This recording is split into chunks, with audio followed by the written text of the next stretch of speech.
Deus está em busca de mim e de você. E essa é a mensagem que a gente tem falado aqui nas últimas semanas.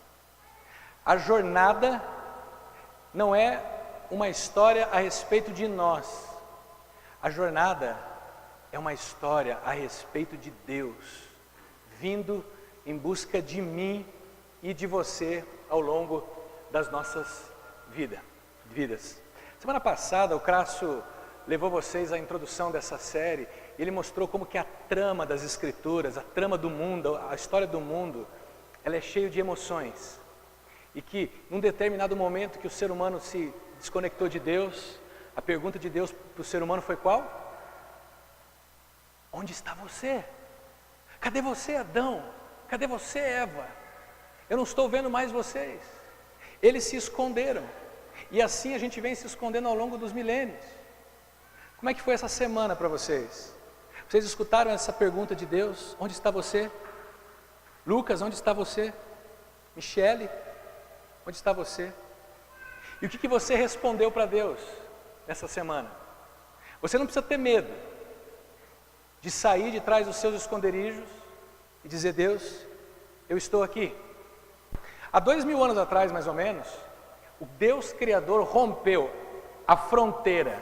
Isso que eu estou falando, eu creio piamente nisso, tá, gente? Eu não creio isso como mitologia, nem como conto de fadas. Preciso deixar muito claro para vocês que nós somos uma comunidade cristã e tem coisas que a gente acredita literalmente.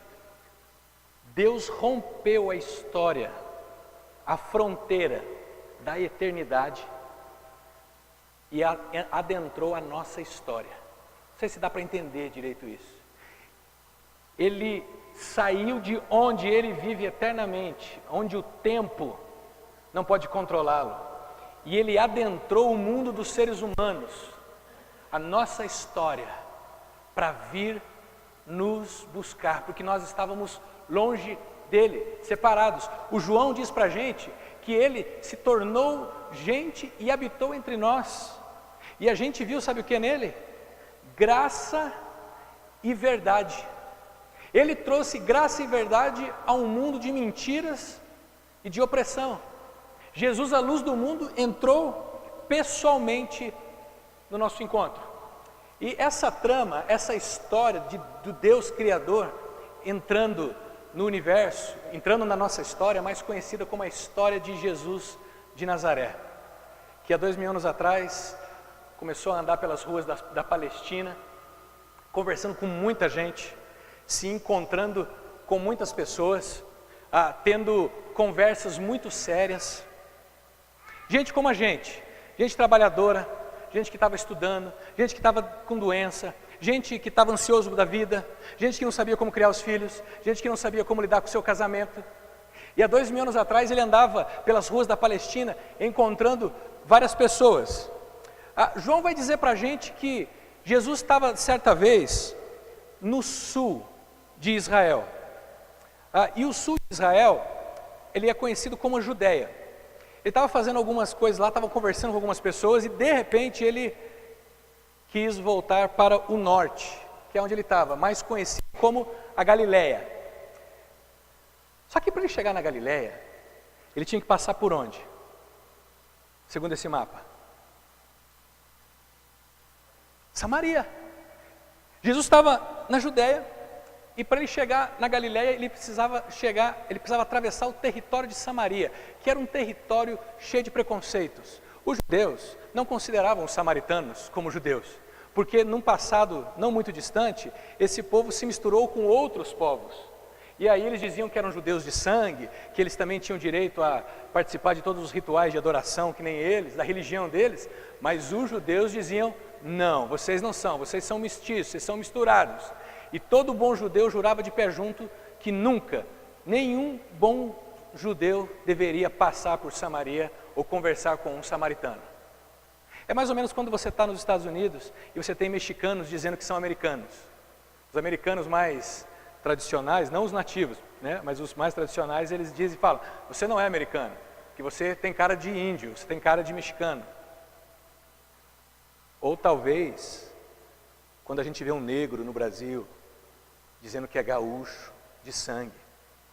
E a maior tristeza é ver os gaúchos dizendo, não, ele não é gaúcho porque ele é negro. Os samaritanos, eles tinham que viver o tempo todo com esse preconceito em volta deles. Mas sabe o que é legal? O Deus Criador, Jesus, não está nem aí para isso. Ele é judeu e ele vai passar dentro do território de Samaria. Ele tem um encontro marcado com uma mulher naquele dia. O Deus Criador que veio em busca de mim e de você, naquele dia especificamente, ele tinha um encontro, ele queria encontrar uma pessoa. Na cidade de Sicar, a rotina era a mesma todos os dias. As pessoas saíam das suas casas e elas iam para um poço, andavam alguns quilômetros para pegar água, na parte da manhã, onde o sol era mais leve, e depois voltavam para suas casas e só voltavam para aquele poço no dia seguinte. O comércio funcionava normalmente, nada muito diferente. Uma mulher, que até hoje nós não sabemos o nome dela, mas que ao longo da história tem sido chamada de mulher samaritana, e é interessante porque isso mostra o preconceito na vida dessa mulher. Até hoje ela é conhecida como a mulher samaritana depois de 2000 anos. Essa mulher, ela está saindo da sua casa para fazer a sua rotina do dia a dia. Como nós fazemos? Quais são as suas rotinas? Você levanta, toma seu café, leva seus filhos na escola, vai ao trabalho, almoça, passa, vai no médico, vai numa consulta, atende um cliente, manda um e-mail.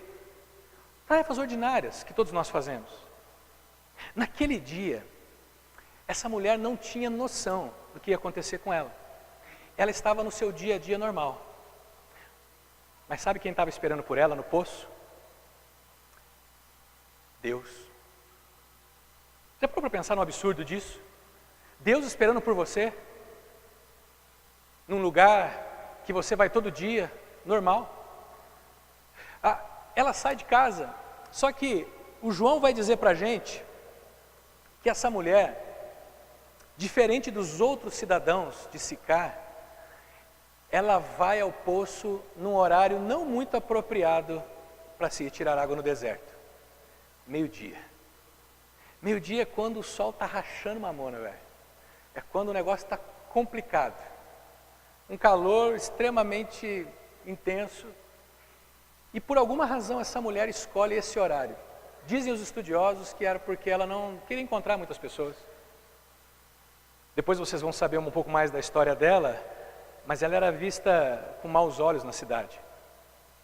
Então, para evitar esses constrangimentos, esses climas ruins, ela preferia ir ao poço no horário do dia onde não havia muita gente ali.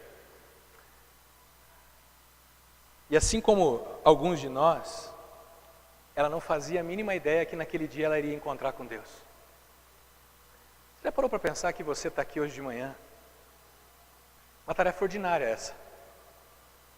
Não para todos, mas acho que para a maioria. Vir ao culto no domingo de manhã, cantar algumas músicas, ler alguns trechos, escutar uma reflexão e ir para casa.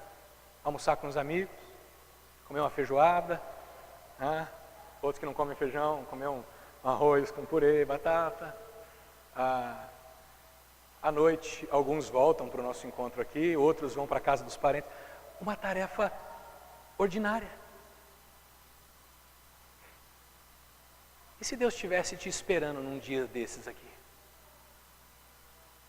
E se Ele estivesse te esperando às 10 aqui? E você chegou aqui 10h20, 10h30, 10h40. E você fica sabendo que Ele queria falar com você às 10. A mulher samaritana, ela vai para o poço buscar a água. E João vai dizer para a gente que os discípulos, que eles vinham do sul. Então eles chegaram para descansar, diz que Jesus se sentou no poço para descansar da viagem, e os discípulos foram pegar o rango na cidade, foram pegar uma marmitinha. Olha, Jesus, ele sabe muito bem o que ele faz. Ele queria estar sozinho naquele momento, para encontrar com aquela mulher.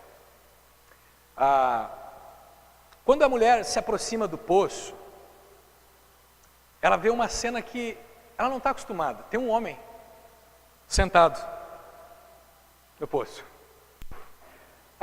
Quando você faz o mesmo caminho todos os dias, você acaba acostumando com as paisagens, com o que acontece. Quando você vê algo diferente, você fala assim, poxa, isso aqui não estava aqui nesse dia.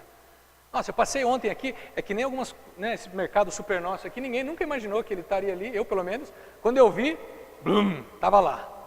A gente repara quando tem alguma coisa diferente. Ela está chegando no poço e ela está visualizando um homem assentado na beira do poço. E a coisa mais louca vai acontecer quando ela chega perto. Porque quando ela chega, esse homem diz para ela assim, escuta mulher, você pode me dar um pouco d'água? E ela assusta mais ainda. Primeiro porque tem um homem ao meio-dia no poço, onde nunca tem ninguém. Segundo, porque ele é um homem falando direto com ela numa cultura onde homens não conversam com mulheres em público. Terceiro, ela sabe que ele é judeu. Como assim? Um homem ao meio-dia conversando comigo no poço, um homem judeu me pedindo água. Percebe a tensão, o preconceito que existe no coração dela? Jesus não está nem aí para isso. Jesus olha para ela e fala assim, minha querida, se você soubesse quem é que está... Não, ele não fala assim, eu que falaria assim, acho que ele falou mais manso e tal. Se fosse eu ia falar assim, você não sabe quem é que está falando com você, se eu soubesse, você que ia pedir água para mim. Mas acho que Jesus falou assim, mulher, se você soubesse quem que está te pedindo água, na verdade você ia me pedir água, e eu ia dar uma água para você tão fresca, tão limpa, tão gostosa, que essa água ia matar não só a sua sede física, mas ia matar também a sua sede emocional, existencial. Uma água que ia responder todas as suas perguntas. Esse encontro não foi à toa. Jesus conhecia, como conhece eu e você, ele conhecia essa mulher a fundo, e ele sabia cada canto da história dela. Deixa eu te dizer um negócio, meu querido. A tua história, ela não é oculta para Deus. Para você talvez, para os teus amigos, talvez. Para os irmãos da igreja, que você faz uma média, sim. Para os teus familiares, que você não quer deixar eles entrarem muito dentro da sua intimidade, ok, você esconde algumas coisas. Mas Deus conhece a mim e a você de maneira profunda. Ele sabe tudo. Ele sabe todos os nossos anseios, as nossas opiniões. Ele sabe se nós somos preconceituosos ou não. Ele sabe se nós somos mentirosos. Ele sabe se nós somos falsos. Ele sabe quando nós enganamos, quando nós manipulamos os outros. E ele conhecia essa mulher. E ele sabia que existia algo dentro dela que tornava o coração dela vazio. Claro. Não precisa ser muito mestre para saber que os seres humanos estão vazios, porque se separaram de Deus um dia. Essa mulher, ela é arretada, porque ela olha e fala assim para Jesus, fala assim, como que eu ia pedir água para você e você ia me dar? Você não tem nem o balde para tirar a água daí? Coitada, se ela soubesse que ele podia fazer o poço flutuar e derramar, você não tem água, você não tem balde para poder tirar água, e aliás, o poço é muito fundo, como é que você conseguiria essa água? E aí ela fala assim para ele, por acaso você é melhor ou mais esperto do que o nosso ancestral, o Jacó, que segundo a tradição samaritana foi ele que tinha fundado aquele poço. Por acaso você sabe fazer isso melhor do que ele? Olha que interessante, essa mulher está preocupada com uma necessidade imediata dela, a sede física, e é baseada nessa plataforma que ela conversa com Jesus. Ela quer água para tomar, água literalmente para matar a sua sede e para suprir as necessidades da sua casa. E ela está dizendo que Jesus, ela não sabe quem ele é ainda, ela está dizendo que ele não consegue fazer isso, que ele não tem como fazer isso. Parece com a gente vai até Jesus muitas vezes, até Deus, e a gente quer lidar com ele apenas para ele suprir algumas necessidades imediatas na nossa vida. A gente quer que ele resolva o nosso problema de casa, do trabalho, do dinheiro. A gente quer que ele cure a nossa enfermidade, ou a enfermidade dos nossos parentes. A gente quer que ele derrama as bênçãos sobre nós, não é assim? Mas eu preciso dizer um negócio que vai te chocar nessa manhã. a agenda de Deus tem uma prioridade diferente. E eu posso te dizer que Deus está muito menos preocupado com as suas contas, com as doenças, com as enfermidades. Ele está muito menos preocupado se você vai conseguir fechar o mês no azul, se a tua empresa vai ou não falir nesse mês, se você vai se levantar daquela cama ou não. Isso é segunda prioridade para Ele. Porque a primeira prioridade de Deus é vir me resgatar do vazio que eu me encontro, da futilidade da vida que eu vivo. Ele vem, adentra a história, uma história corrompida, um mundo do exílio, onde eu e você estamos mergulhados e escravizados pela cultura, consumo, poder, imagem, status. Não é? É fácil você chegar nos Estados Unidos e se deslumbrar. Se você já esteve lá, você sabe o que eu estou dizendo. Você chega lá e você percebe, uau, aqui as coisas funcionam, aqui as coisas têm fartura. Ilusão, vazio, é o mesmo, ou até mais profundo. Uma americana que morou no Brasil disse para mim, eu trocaria na hora, eu mudaria para o Brasil na hora, se eu pudesse. Sabe por quê? Aqui eu não tenho relacionamentos. Aqui a gente não consegue ficar próximo das pessoas. Aí você vem para o Brasil e em vez da gente se relacionar, em vez da gente investir nas pessoas, sabe o que a gente faz? A gente torra a nossa vida tentando ganhar um material. Eu vim no avião conversando com uma pessoa que está largando tudo para ir trabalhar ilegal nos Estados Unidos. Eu tenho alguns amigos que têm pagado um preço alto para ter dinheiro e ter estabilidade financeira. Eles têm tudo isso, eles chegam lá, eles trabalham 20 anos lá, andam com aquelas picapes enormes, casas fantásticas, mas ao longo do caminho, eles deixaram as suas esposas, os seus filhos, a sua saúde, e alguns deles deixaram a sua vocação. Eu tenho amigos pastores que deixaram de deixar Deus usá-los dentro do seu povo e abriram mão do seu chamado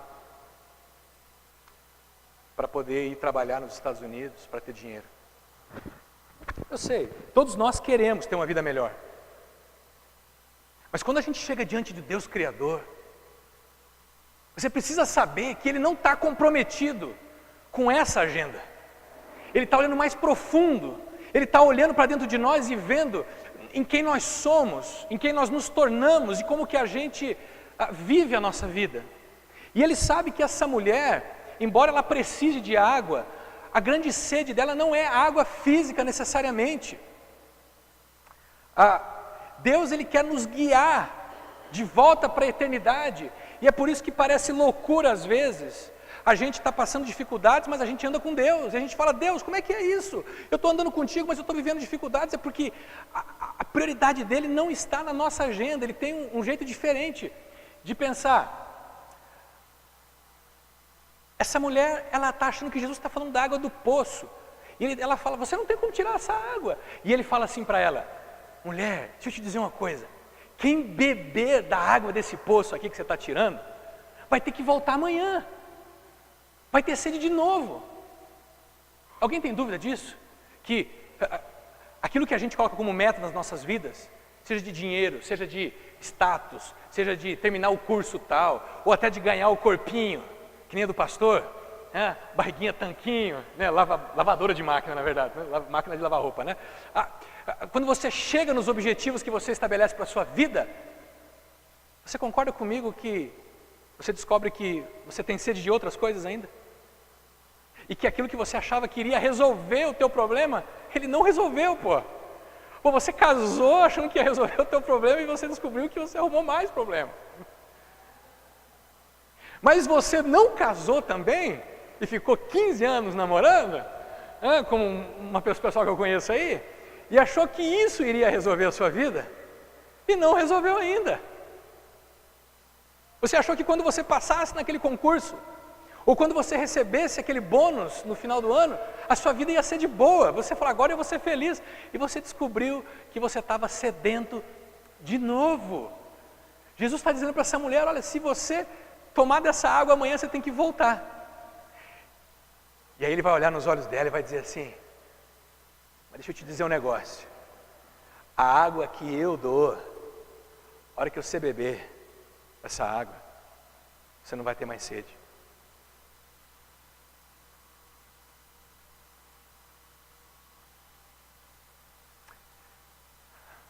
Se você descobrisse a fonte de uma água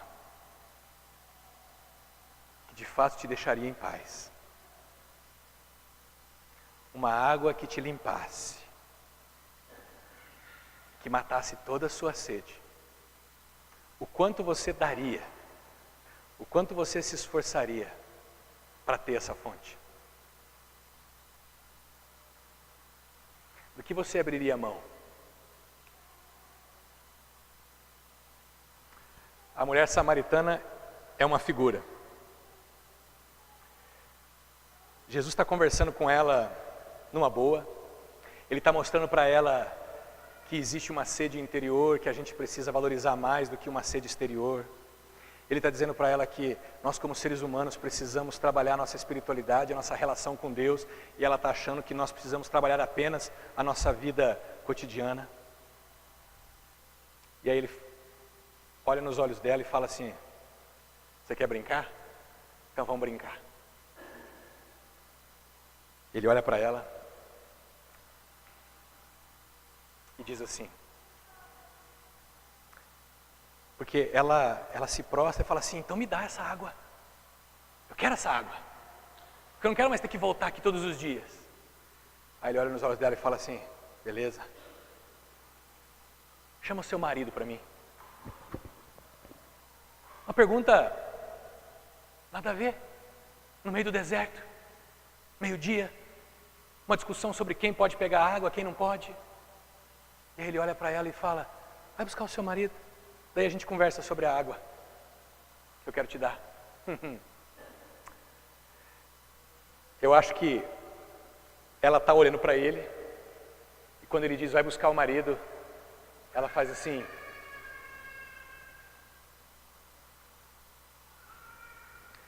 o silêncio paira por alguns instantes, e ela fala assim, eu não tenho marido. Jesus diz para ela, eu sei, querida, que você não tem marido, porque você já teve 5. Você já teve 5 maridos, e o homem que está dormindo com você hoje, não é seu marido. O que Jesus estava dizendo para essa mulher?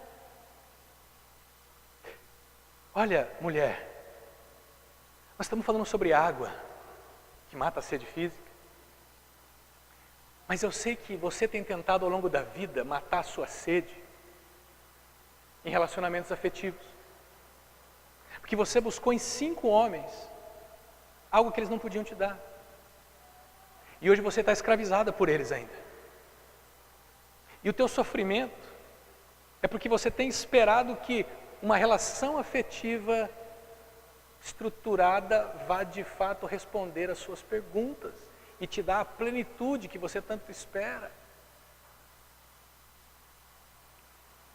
Eu não sei o que aquela mulher pensou, mas eu acho que ela... Quem foi que falou isso para ele? Vocês entendem por que ela vai ao meio-dia buscar água? Como será que era a reputação dessa mulher na cidade? A gente vive numa cidade como Lagoa Santa, e não demorou muito para as pessoas em volta começarem a dizer que a nossa igreja acolhia até divorciados. Todo mundo sabe da vida de todo mundo. Nós acolhemos mesmo. Fofoqueiros também. Gente que cuida da vida dos outros, também, a gente acolhe também aqui. Viciados, sim, alcoólatras.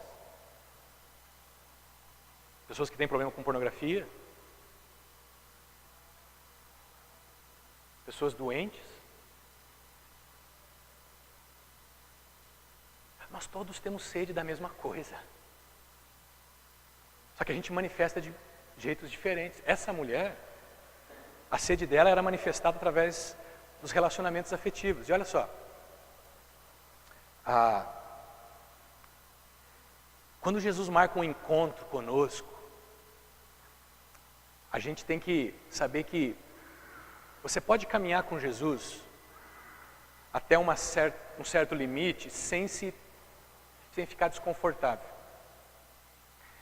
Essa mulher, ela foi até um ponto, né? Você não pode tirar água, não, mas eu vou te dar água, não, mas você não tem balde, pá, beleza. Ali ele acolheu-a, não esquentou a cabeça porque ela era samaritana, mas chega um momento que ela vai precisar ser desnudada, ela vai precisar ser escancarada, assim como eu e você. Em algum momento da nossa caminhada cristã, meus irmãos, você não vai conseguir ficar a vida toda vindo numa comunidade cristã e ficar tratando das coisas de maneira superficial. Em algum momento, se você está buscando Jesus de fato, Ele vai te fazer uma pergunta, e vai ser uma pergunta que vai revelar qual de fato tem sido a sua grande busca. Para ela, Ele disse, vai buscar o teu marido, mas para alguns de nós, talvez Ele pode nos chamar e dizer assim, fulano, busca a tua família para mim então, busca teus filhos. E alguns de nós vão dizer, eu não tenho família, não porque você foi abandonado, mas porque você abandonou, ou talvez porque você não tem filhos, porque você não cuidou, não criou, não esteve presente. Talvez Jesus vai chegar para alguns de nós e vai dizer, traz para mim, me mostra as suas conquistas. E você vai trazer, talvez os bens, as reportagens sobre você. E Jesus vai dizer, meu filho, isso foi tudo que você conquistou ao longo da vida? Com o que nós estamos preocupados, sabe por quê? Deus é muito claro no que Ele tem como missão. Ele veio em busca de mim e de você. E Ele tem feito isso há anos, desde que você era pequenininho e você nem tinha consciência dele. Ele estava presente em momentos da sua vida, meu irmão. Quando eu nem imaginava, já contei essa história para alguns aqui, quando eu nem imaginava que Deus existia, Ele estava vindo na minha direção, usando uma mulher que foi traída pelo meu pai, para me criar como filho dela. Sabe o que Ele estava mostrando para mim? Quando eu chegasse aos 30 anos, eu olhasse para trás e visse assim, ó, isso é graça, isso é amor. E Fernando, eu estava na sua vida, demonstrando graça na sua vida, desde quando você tinha 1 ano de idade. Deus está em busca de mim e de você. E como Ele marcou esse encontro com essa mulher na beira de um poço, num lugar ordinário, eu posso dizer sem errar, que Ele tem marcado encontros com você também, em lugares ordinários. Você talvez está esperando uma luz brilhar do céu, e um coral de anjos, oh, meu filho. A gente fica esperando um anjo nos descer do céu para nos dizer algo. Quando em momentos ordinários como esse, como o momento que você para ler a sua Bíblia, para orar de manhã, ou de tarde, de noite, o momento que você está no seu trabalho, às vezes Deus está lá te esperando. Mas eu e você estamos corridos demais para ouvir a voz dele, porque nós temos outras prioridades, né? Tem coisas que a gente não pode deixar de fazer. Você precisa saber que Deus não ama a imagem que você projeta para os outros. Deus ama você, quem você é. Não aquilo que você parece que é para os outros. Deus não ama o Fernando, pastorzinho, que prega, faz o pessoal chorar, que toca, que fala bem. Deus não ama o Fernando, que parece um cara amável, gente fina, acolhedor, vem cá, querida. Tem gente aqui na igreja que não gosta que eu chamo de querida, sabia? Tem gente que fala assim, eu não gosto quando você me chama de querida, né, Annelise? Deus não ama esse Fernando. Deus ama o Fernando que é quando vocês não estão vendo. Ele me ama, ele sabe quem eu sou. Essa mulher descobriu isso naquele dia. Mas olha só, a conversa está indo. Ele fala para ela, olha, você está tentando matar a sua sede nos relacionamentos afetivos. Você está tentando buscar matar a sua sede. E ela diz assim para ele, não, beleza isso que você está falando, Jesus. Eu sei que quando o Messias vier, porque o povo samaritano tinha essa esperança, lembra da trama da história? As coisas estão um caos, existe a esperança de que alguém virá e resolverá. E ela fala assim, não, eu sei que quando vier o Messias, ele vai nos ensinar tudo e a minha sede vai ser saciada.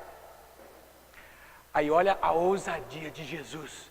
E para mim aqui, essa é uma das declarações mais contundentes dele. Mulher, eu sou o Messias. Eu que estou falando com você. Cara, olha, isso é muita malandragem de Jesus. Ou é a mais pura verdade.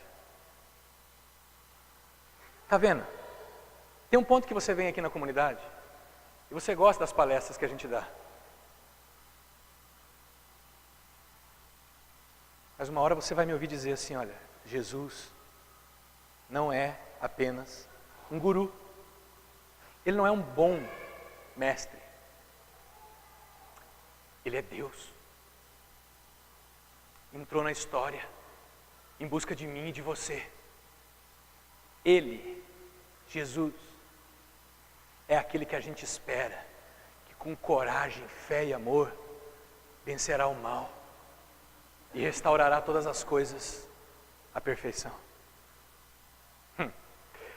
A mulher deve ter caído o queixo assim, ó. Você é o Messias? Como assim? Diz que essa mulher deixou o seu cântaro de água, correu para a cidade e falou para todo mundo, eu acho que eu encontrei ele. Coitado, era ele que encontrou ela. Ele que estava lá no deserto esperando ela. Mas ela fica tão feliz, ela fala, eu acho que eu encontrei ele. Ele falou tudo sobre a minha vida, ele sabe sobre mim, ele respondeu as minhas perguntas. E aí o pessoal curioso, porque isso aí não muda. Pode ser cultura diferente, épocas diferentes. Quando você solta um boato, uma fofoca, a galera curte, cara, e compartilha. Isso é fato. Sai todo mundo e vai até o poço para ver esse cara.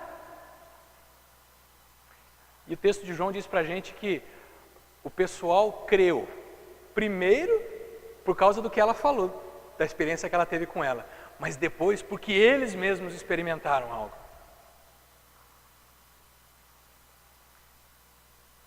Se Deus nessa manhã estivesse te esperando aqui, qual pergunta Ele faria a você? Que revelaria a tua busca. Mas também, qual resposta você vai dar a Ele, quando Ele disser, eu sou a resposta para tudo que você está buscando. Eu sou Deus, Criador. Eu vi quando a humanidade se desconectou de mim. Se Jesus dissesse para mim e para você, eu vi quando a humanidade quis andar longe de mim, e eu vim até você. Eu vi quando você bateu cabeça na sua vida. Eu conheço a sua história. Você vai dizer para ele, sim, um dia eu vou saber isso, quando eu morrer eu vou descobrir. Ou meu pastor vai me ensinar. Ou quando o Aslan voltar. Quem conhece aí o que eu estou falando, né? Quando o Aslan voltar e ele disser assim, você não precisa esperar um anjo descer do céu. Eu estou te dizendo porque eu sou o Messias. Eu sou o teu Salvador, eu sou o teu Redentor. O que você vai fazer? Você tem duas opções. Ou você se rende a isso, ou você rejeita. Eu tenho visto ao longo dos anos, aqui na Comunidade Aliança, várias pessoas, quando elas chegam diante de Jesus, e eu falo para elas que Jesus é Deus, e que Ele tem a água da vida, que de fato pode responder todas as perguntas. Eu tenho visto muita gente pé atrás. Mas tem uns que resistem mesmo e falam assim, não quero saber disso mais. Tem outros que falam, deixa eu ir devagar, deixa eu ir segurando a onda, eu quero sentir meu. E isso é ótimo quando você pelo menos toma uma postura de, deixa eu ouvir um pouco mais sobre isso. Porque, cá para nós, gente, crer nessas coisas que eu estou falando aqui é só por um milagre. Eu nunca vi alguém que disse assim, ó, não, eu agora vou crer em Jesus. E conseguir crer e seguir em frente e descobrir Deus. Todas as pessoas que eu conheço diziam assim, ó, eu jamais achei que eu iria um dia crer nesse negócio. Se você está hoje aqui e você crê, é um milagre, tá? Você crê. Mas se você está aqui hoje e ainda não crê, fica tranquilo, o milagre pode acontecer ainda. Mas eu tenho visto algumas pessoas que Deus veio buscar. E Deus as encontrou. E quando Ele as encontrou, elas se renderam. Esse cara é uma delas. Bom dia e boa noite também, quem vai estar no culto à noite. Meu nome é Raul, eu tenho 28 anos e, bom, para começar, eu fui criado num lar católico, tá? E, assim, muito imerso mesmo na religião. Então, cantei no coral, fui coroinha, participei de todas tudo que existe nesse universo, né? Tipo, fiz a primeira comunhão, fui batizado lá quando neném, fiz perseverança, fiz a crisma e tal. Então, o que regia muito a minha vida nessa época era um sistema religioso, assim, muito forte, né? E tudo que eu tinha e conhecia a respeito de Jesus, de Deus, era com base nesse sistema. Então era uma relação bem distante, assim. Bom, acho que não é novidade para ninguém. Eu precisava ter uma performance assim muito boa para conseguir certas coisas, e isso sempre me era pregado, assim. E isso era sempre dito de forma minuciosa, mas o tempo todo, assim, né, alimentando, o tempo inteiro era alimentado com esse tipo de informação a respeito de Deus. Então, as coisas que me aconteceram na infância foram todas regidas por isso, assim. Por exemplo, teve uma vez que, quando eu era mais novo, eu sofri um acidente doméstico, cortei os pulsos, e aí foi até um grande momento, assim, porque, bom, era para eu ter amputado a minha mão, isso não aconteceu, graças a Deus, e fiz a cirurgia, ocorreu tudo bem, não precisou amputar as minhas mãos, e a partir daí eu comecei a questionar muita coisa, assim, porque nesse momento, vamos supor, uma tragédia, né, que não se concluiu como tragédia, mas esse fato que aconteceu,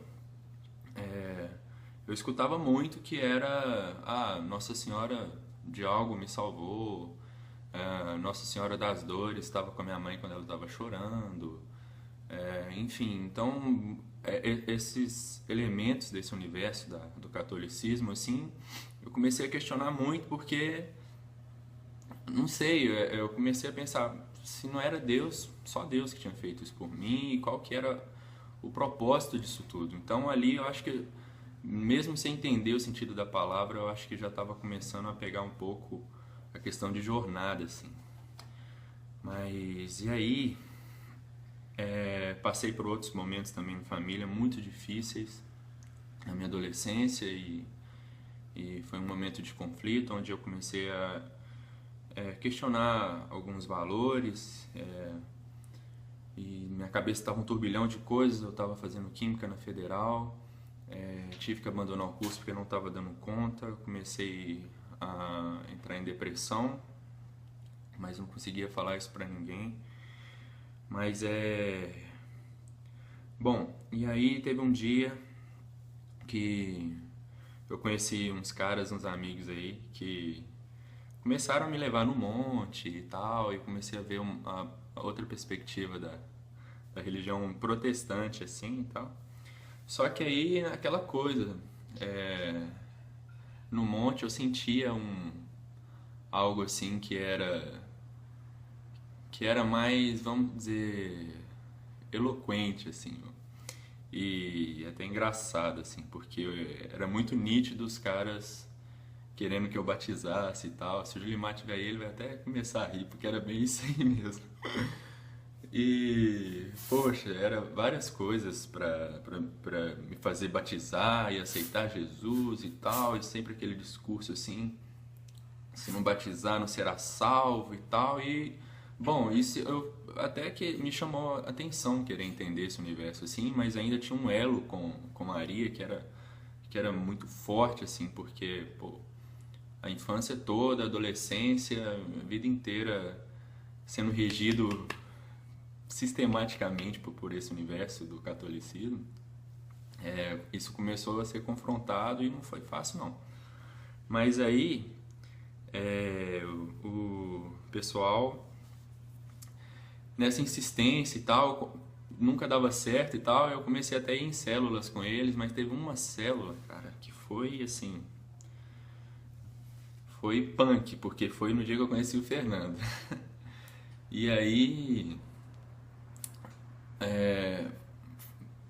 pra falar na real, assim, foi a primeira vez que eu escutei uma pessoa me falando de forma a me encorajar a olhar para minha vida e perceber o sentido de tudo que tinha acontecido através da visão de Deus, assim. Começar a tentar reparar onde que Deus se revelou em cada momento, por que que eu estava ali, por que que eu tinha chegado até ali. E o mais importante de tudo é ilustrar para mim de uma forma muito profunda o que foi feito na cruz. Porque aí quando eu entendi esse lance da cruz, a graça, porque isso era muito confuso, né? Não sabia que era de graça. Minha vida começou a dar um reboliço cabuloso, assim, porque não é fácil você sair fora, assim. Mas eu tava com anseio, com anseio muito grande, uma vontade muito forte de conhecer Jesus de fato, de quase que de querer tocar nele, assim, dele aparecer pro Jesus, aparece na minha frente aqui, deixa eu te dar um abraço. E, bom, um ano depois dessa célula eu não sabia que o Fê era pastor, aí eu fiquei sabendo que ele era pastor e fui lá na comunidade Aliança, num grupo que chamava iChurch, que era para jovens e tal.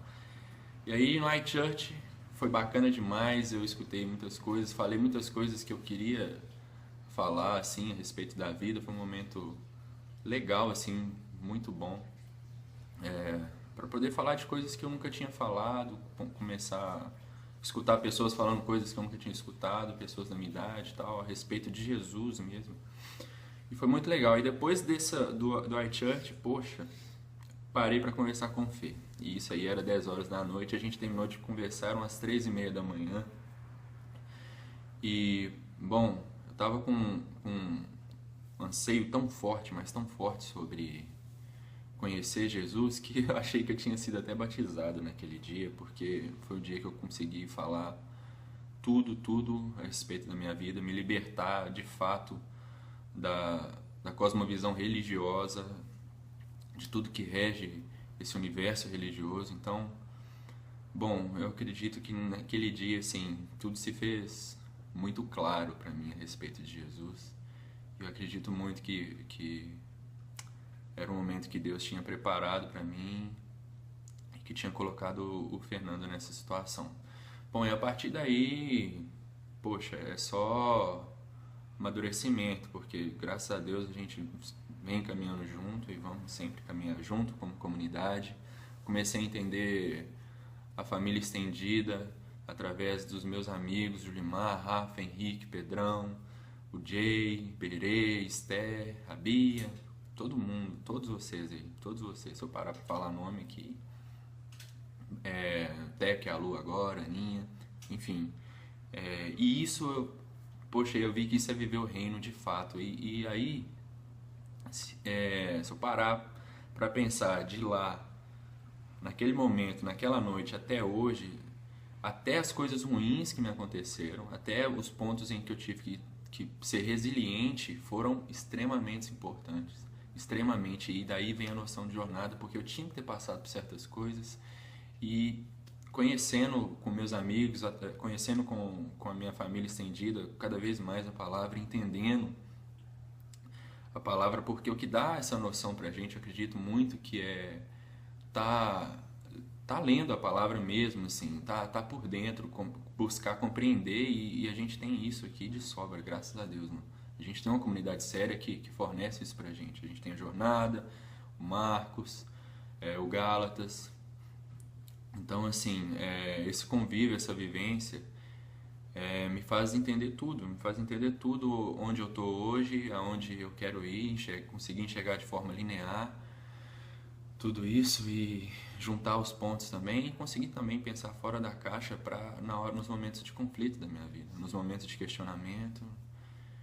E, bom, eu ainda tô nessa jornada, graças a Deus, e todos nós estamos nessa jornada. E eu me vejo como uma pessoa que amadureceu muito de lá pra cá. Conheci o amor da minha vida nessa comunidade.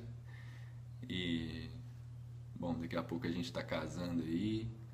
E assim, pô, quem me vê hoje e fala, cara, você batizou, como assim? Você conheceu Jesus, você tá casando, assim, a galera fica de cara mesmo. Quem me conhece desde muito tempo fica assim, como assim? O que aconteceu na sua vida? Então é até complicado explicar isso num vídeo pequeno, mas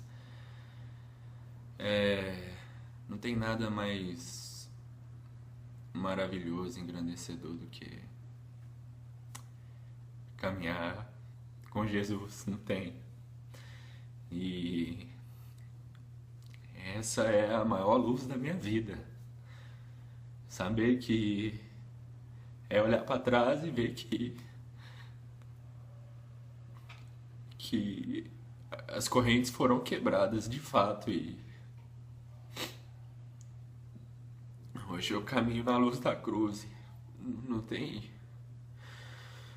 nada que clareie tanto a nossa vida e nos faça olhar com tanta profundidade para as nossas disfunções, entendê-las e transformá-las em algo bom, porque algo foi feito lá atrás, daquela cruz. Algo muito forte foi feito ali. E isso tem que falar no nosso coração todo dia. Não só aos domingos, mas sempre. A cruz é a virada da história para a vida da humanidade. E a gente tá nessa jornada porque não acabou ainda. Não acabou ainda. Então, é isso.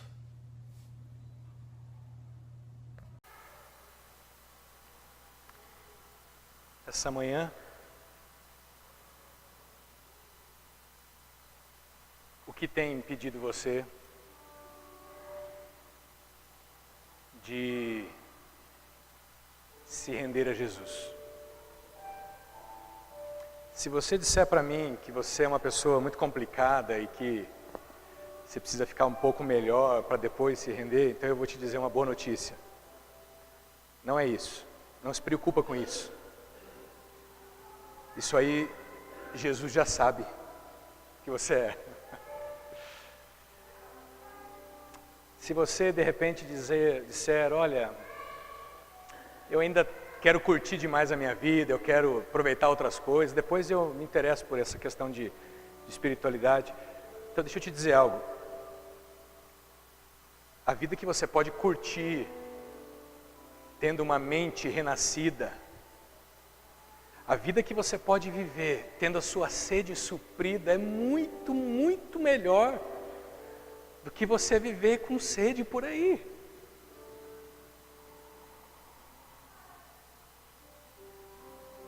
Eu acho que essa manhã Jesus estava esperando alguns de nós aqui. E Ele está dizendo para você nessa manhã, olha, se você tomar da água que eu tenho para te dar, você não vai ter mais sede. O Raul sabe o que é isso, ele tomou da água. Semana passada, vocês viram um vídeo da Lu. E a gente poderia ter muitos outros aqui que têm tomado da água, mas tem muita gente que ainda não tomou. Você só precisa dizer, Jesus, eu quero, me dar dessa água. Eu creio no Senhor. Faz um teste. Eu garanto. Depois você me fala. Faz essa decisão. E daqui 3 meses a gente conversa. E você me fala. Se esse trem é de verdade ou não. Qual pergunta Jesus faria para você hoje de manhã? Que resposta você dará a Ele hoje? Senhor, nosso Pai, o Senhor conhece os nossos anseios e aonde que está o vazio da nossa alma. Então nessa manhã, aqueles que querem beber dessa água, derrama sobre nós, Senhor, essa água. Que a gente sinta o nosso ser, neste momento, ser invadido pela Tua água limpa, Tua água pura, Tua água viva, Senhor. Olha para aqueles corações que estão se questionando nesse momento e estão clamando, Senhor, para que o Senhor os encontre. O Senhor já os encontrou. A pergunta é, eles vão crer? Eles vão se render? Que o Senhor os ajude a perceber que o Senhor veio para nos buscar, nos levar de volta para casa, para a eternidade. Obrigado pelo que o Senhor já tem feito na vida de muitos aqui. Eu desejo, ó Deus, é que a nossa cidade seja invadida por homens e mulheres comprometidos até o último fio de cabelo com a justiça, com o amor e com a verdade, que a gente só pode aprender e receber do Senhor. Que o Senhor faça dessa comunidade um povo que largou a vida para poder ganhar a verdadeira vida. É isso que nós te pedimos. Que a graça de Jesus, que o eterno amor de Deus e que o Espírito Santo invada a sua, minha vida, nos dando contentamento e saciando todas as nossas buscas. Começando hoje, indo até a eternidade. Amém.